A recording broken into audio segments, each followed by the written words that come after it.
ngayon, mamalamahin mo na ako ngayon. Mamalamahin mo na ako ngayon. Hindi, joke lang. Okay, reporting. Tayong lahat nakaranas sa mag-report, di ba? Except naman siguro sa elementary. Pero, nung elementary ako, wala kaming reporting. Iwan ko na lang ngayon, okay?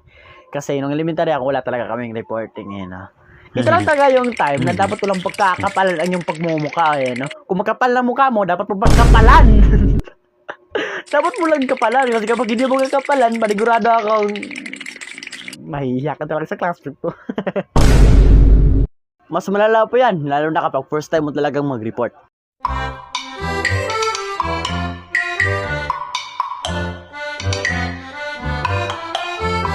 Yes, first day of school as a first year high school. Sa wakas! Okay, class. Ako, si Ma'am Grace. At, bibili kayo ng Manila paper mamayang gabi. Tapos, bukas, magre-report tayo. Okay?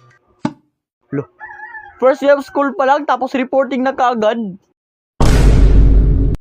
Oh, di ba? Dahil nga, andito na tayo sa topic kung ano ang ginagamit nila pagdating sa reporting, meron tayong dalawang klase dyan. Pwede yung screencast o kaya yung Manila paper. Sa dalawang ito, meron sila kanilang pros at cons. At yun ay, ang kakaiba kasi sa screencast sa Manila paper is wala ka nang bibilhin. Wala ka nang bibilhin na kahit ano. Okay? Oh, alam niyo na ba kung anong parte ang i-report nyo? Yes, sir. Opo, sir. Oo nga. Bale, lalagay nyo lang yan sa Manila paper. Ah, sir, ikas na lang po natin sa TV. At saka, hassle kasi ang pagbili ng Manila paper at saka ang kalas ng pera. O, di ba? Ang galing. Tapos, punta naman tayo sa cons. At yun ay, ang hassle lang kasi mag-type sa PowerPoint no? Partida lang siguro kung video yung i-report mo. Ba yan? Nakaka-bad trip. Ako pa ang pinagawa nito. Hassle mag-type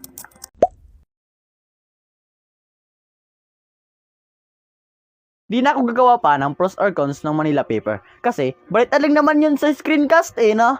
At dahil nga reporting na, may madami-dami tayong kabataan dyan. At sila ay... Ito naman yung klaseng bata na normal lang. Counting ka ba, pero nag-represent pa rin sa kanyang report. Meron ding makakamali at saka meron ding tama. Kaya normal lang talaga. Ito naman yung tao na sa sobrang bilis nilang magsalita ay para na silang nagra-rap.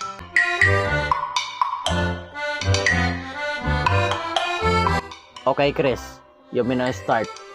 Okay po, sir. Karakatak-katak, dugong kumapatak. Kapag rumispak, dalaop. Ba't ka nagra-rap? Ba't ka nagra-rap?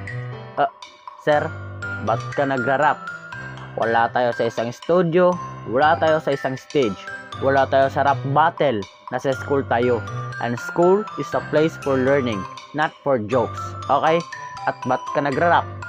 Sir, ganito lang po talaga ako magsalita. Yo! Bakit ba kasi lagi ganun? Pero salamat sa pagpanood sa ating video ngayon. At dyan nyo na kung lumagdag lang ng isang minuto. Pero sana nag-enjoy kayo.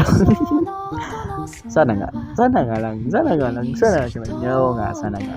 Kaya, bungan nyo na lang siguro. Hindi na ako gagawa pa ng part 2 nito kasi dami ko na pre-namin sa inyo na gagawa ko ng part 2. Ganon, okay? Pero hindi na ako gagawa ng part 2. Yun lang. Bye-bye. See you next time. Bye!